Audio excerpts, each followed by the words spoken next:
जय हिंद दोस्तों, स्वागत है आप सभी का अपने इस YouTube चैनल पर। आज हम सब लोग इस वीडियो में पृथ्वी की आंतरिक परतों के बारे में चर्चा करने वाले हैं। तो पृथ्वी की आंतरिक परतें कितनी होती हैं, उनके क्या क्या नाम होते हैं, उनमें कौन से तत्व पाए जाते हैं, उनको परतों को बांटने वाली जो रेखाएं होती हैं उनके क्या नाम होते हैं, इन सभी के बारे में इस वीडियो में हम चर्चा करने वाले हैं। तो पृथ्वी के आंतरिक परतों के बारे में सबसे पहले बताने वाले कौन से वैज्ञानिक थे, उनका नाम था एडवर्ड शेस था। इन्होंने पृथ्वी की आंतरिक परतों को 3 भागों में बांटा था और उनके नाम भी दिए थे और बताए थे उनमें कौन कौन से तत्व पाए जाते हैं और उनकी गहराइयां कहां से कहां तक होती है, इन सभी के बारे में बताए थे। आइए वही चीज हम लोग यहाँ पर देखते हैं। ठीक है, ये समझाने के लिए क्या किए थे, जैसे ये पृथ्वी है ना, यहाँ से ऐसे तरबूज की तरह काट लिए थे। ठीक है, ऐसे काटने के बाद समझाने के लिए ऐसा किए थे। ठीक है, ऐसा काट लिए, काटने के बाद यही फिगर ऐसे बड़ा सा बना। ठीक है, यहाँ बड़ा सा बना देते हैं यही फिगर। अब यहाँ देखेंगे ऊपर का भाग कैसा होता है, ऊपर ऊपर का जो भाग होता है कैसा होता है, कहीं पर्वत होते हैं तो कहीं पठार होता है। ठीक है, यानी कहीं ऊंचाई पर होता है तो कहीं नीचा होता है। समझ में आ गई? जैसे कहीं पर अगर मान लेते हैं पर्वत हो गया, पठार हो गया, ये कैसे हो जाएंगे, ऊंचे हो जाएंगे। और कहीं मान लेते हैं समुद्र है, ठीक है, समुद्र हो गई, नदियां हो गई, ये कैसे हो जाएंगे, नीचा हो जाएंगे। जैसे देखिए यहाँ पर नीचा है, ठीक है, यहाँ पर कुछ उठा देते हैं, जैसे ये ऊपर का हिस्सा हो गया, फिर ऐसे बना देते हैं। ठीक है, तो ये ऊपर वाला भाग कैसा है, उबड़ खाबड़ होता है। ठीक है, कह सकते हैं कैसा होता है, उबड़ खाबड़, यानी कहीं ऊंच होता है तो कहीं नीच होता है। जैसे देखिए यहाँ पर नीच है तो यहाँ पर ऊंचा है। ठीक है, अब इन्होंने क्या किया था, पृथ्वी को, ये हमने पृथ्वी के भाग को लिए, ठीक है, अब इनको इसको क्या किए थे एडवर्ड स्वेस ने, इसको 3 भागों में बांट दिए थे। यहाँ 3 भागों में हम बांट देते हैं। ये पहला भाग हो गया और ये दूसरा भाग हो गया, ये तीसरा भाग हो गया। ठीक है, यहाँ पृथ्वी की कितनी भागे हो गई, आंतरिक परतों की कितनी भागे हो गई, 3 भागे हो गई। कौन कौन सी हो गई, तो नंबर 1 जो ऊपर वाला है इसको कहते हैं क्रस्ट। इसको क्या कहते हैं, क्रस्ट कहते हैं। ये जो बीच वाला भाग दिख रहा है इसको क्या कहते हैं, इसको कहते हैं मेंटल। इसको क्या कहते हैं, मेंटल। और जो ये नीचे वाला यानी बीच में एकदम है, एकदम बीच में है, यानी इस पृथ्वी के बीचों बीच में है, इसको क्या कहते हैं, इसको कोर कहा जाता है। क्या कहते हैं, कोर। ठीक है, तो पृथ्वी के एकदम ऊपरी यानी बाहरी जो भाग है, ये बाहरी भाग जो होगा उसको क्या कहते हैं, क्रस्ट कहते हैं।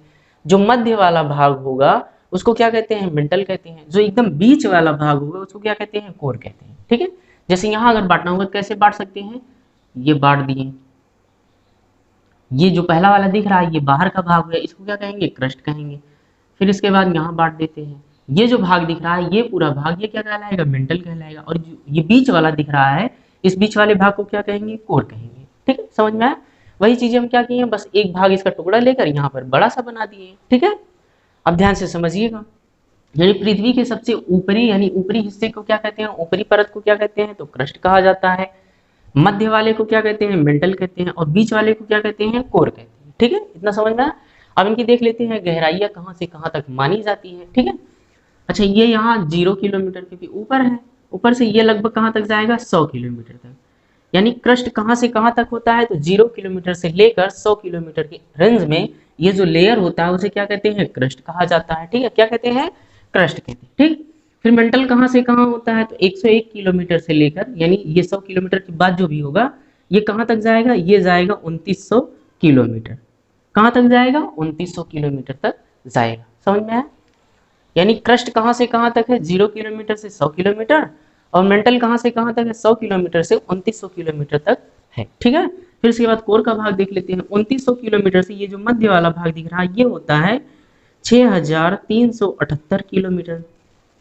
ये लगभग मानिए, जो मान लिखे गए लगभग में है। ठीक है, तो क्रस्ट कहाँ से कहाँ तक, 0 किलोमीटर से 100 किलोमीटर तक। मेंटल कहाँ से कहाँ तक, 100 किलोमीटर से 2900 किलोमीटर तक। कोर कहाँ से कहाँ तक है, तो 2900 किलोमीटर से लेकर 6378 किलोमीटर, यानी लगभग कह सकते हैं 6400 किलोमीटर तक होता है। ठीक, ये क्या हो गए, क्रस्ट, मेंटल, कोर हो गए। इसमें बांटे कौन थे, बांटे थे एडवर्ड स्वेस ने। ठीक है, और इसके बारे में कुछ खासियत भी बताए थे। इसमें बताए थे जो क्रस्ट वाला होता है इसमें क्या पाया जाता है, इसमें सिलिका और क्या पाया जाता है, एल्युमिनियम। इसलिए इसका नाम और भी नाम कहा जाता है, क्या कहा जाता है, सियाल कहा जाता है। यानी क्रस्ट को ही क्या कहते हैं, सियाल कहा जाता है। ठीक, फिर उसके बाद ये जो मेंटल दिख रहा है, मेंटल में क्या क्या पाए जाते हैं, यहाँ पाया जाता है सिलिका और क्या पाया जाता है, मैग्नीज पाया जाता है। क्या पाया जाता है, मैग्नीज। तो इसका नाम रख दिए क्या, सीमा। यानी क्रस्ट वाले का सियाल हो गया, मेंटल का सीमा हो गया। ठीक है, ऐसे कोर में क्या पाया जाता है, तो कोर में निकिल और क्या पाया जाता है, आयरन पाया जाता है। ठीक है, क्या क्या पाया जाता है, निकिल और आयरन, इसलिए इसका नाम क्या रख दिए हैं, निफे। ठीक, तो क्रस्ट को ही क्या कहा जाता है, सियाल कहा जाता है, मेंटल को ही क्या कहते हैं, सीमा कहते हैं, और कोर को क्या कहा जाता है, निफे कहा जाता है। ठीक, तो इस लाइन का नाम हो जाएगा मोहू, इसका नाम क्या हो जाएगा, मोहू। ठीक है, यानी यहाँ प्रश्न क्या बनेगा, क्रस्ट और मेंटल को अलग करने वाली लाइन को क्या कहते हैं, तो मोहू कहा जाता है। क्या कहते हैं, मोहू।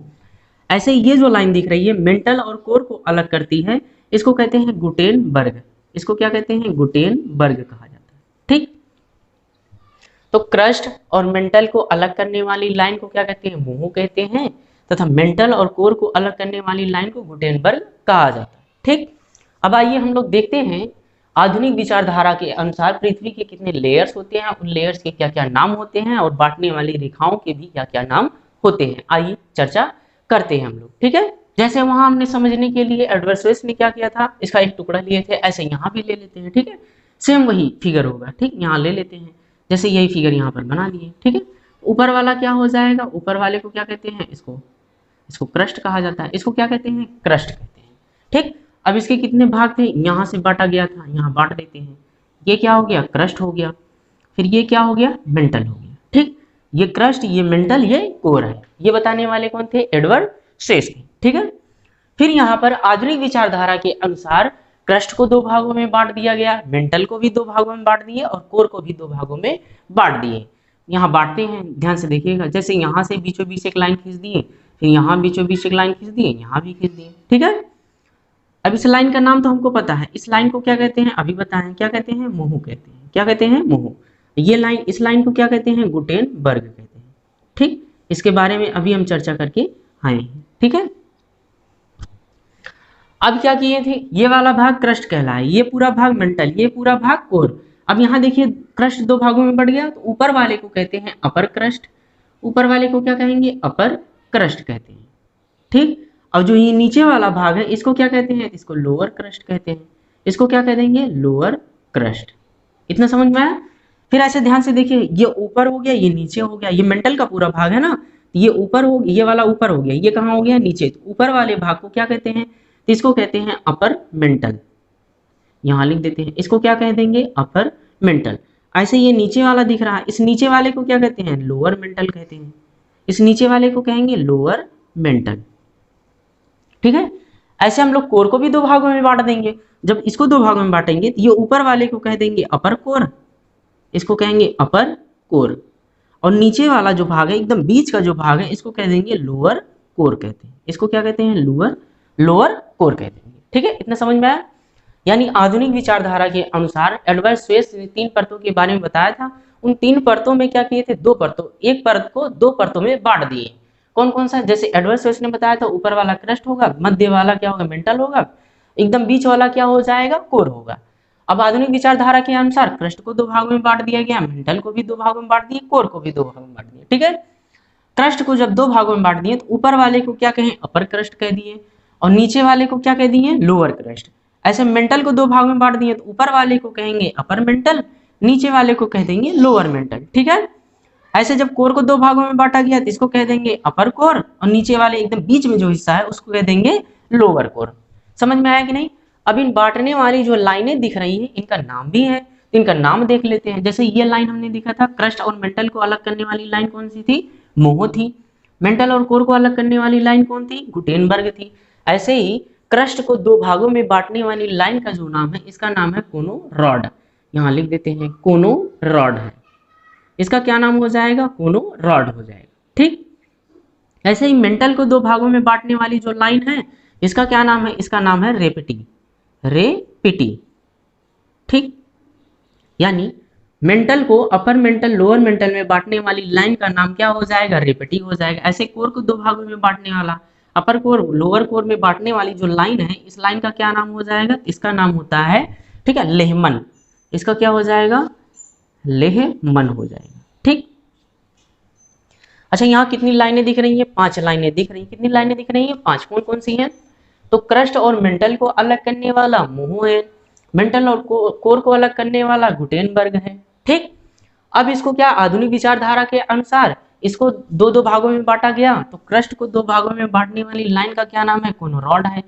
ऐसे मेंटल को दो भागों में बांटने वाली लाइन का क्या नाम है? रेपेटी है।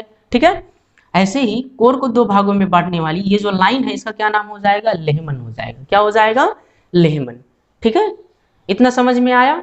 ठीक, अब देख लेते हैं इनके कुछ खास नाम भी रखे गए हैं। जैसे अपर क्रस्ट को क्या कहा जाता है? इसको कहते हैं लिथोस्फीयर। अपर क्रस्ट को क्या कहते हैं? लिथोस्फीयर कहा जाता है। ठीक, ऐसे ही अपर मेंटल को किस नाम से इसको जाना जाता है? स्थैनोस्फीयर। स्थैनोस्फीयर के नाम से। ठीक, किसके नाम से जाना जाता है? स्थैनोस्फीयर के नाम से जाना जाता है। तो अपर क्रस्ट को लिथोस्फीयर, अपर मेंटल को स्थैनोस्फीयर के नाम से जाना जाता है। इसी लिथोस्फीयर ये कैसा होता है? इसमें बहुत सारे मिट्टी में पोषक तत्व पाए जाते हैं जो क्या करते हैं? पेड़ पौधों को उगाने में मदद करते हैं। ठीक, और ये इसकी खासियत क्या है? स्थैनोस्फीयर की खासियत ये है कि यहाँ पर अच्छा जल का जो लेवल होता है वो भी क्रस्ट में ही होता है। ठीक है, और जो ये स्थैनोस्फीयर दिख रहा है यहाँ पर ज्वालामुखी, जो ज्वालामुखी नहीं फटता है, लावा निकलता है, ये लावा मैग्मा के रूप में कहाँ रहता है? तो स्थैनोस्फीयर में ही रहता है। यहीं से ज्वालामुखी की घटना होती है, यानी बाहर निकलते हैं। ठीक, इस तरीके से हमने क्या देख लिए? इस तरीके से हमने देखा पृथ्वी की कितनी आंतरिक परतें होती हैं, उन आंतरिक परतों के क्या क्या नाम होते हैं। ठीक है, और उन आंतरिक परतों को बांटने वाली जो रेखाएं होती हैं उनके क्या क्या नाम होते हैं। इन सभी के बारे में एक एक करके हमने चर्चा कर ली है। ठीक है, तो मिलते हैं नेक्स्ट वीडियो में नेक्स्ट टॉपिक को लेकर। तब तक के लिए जय हिंद दोस्तों। और हाँ, वीडियो अच्छा लगा हो तो वीडियो को लाइक जरूर कीजिएगा और चैनल को सब्सक्राइब जरूर कीजिएगा। जय हिंद दोस्तों।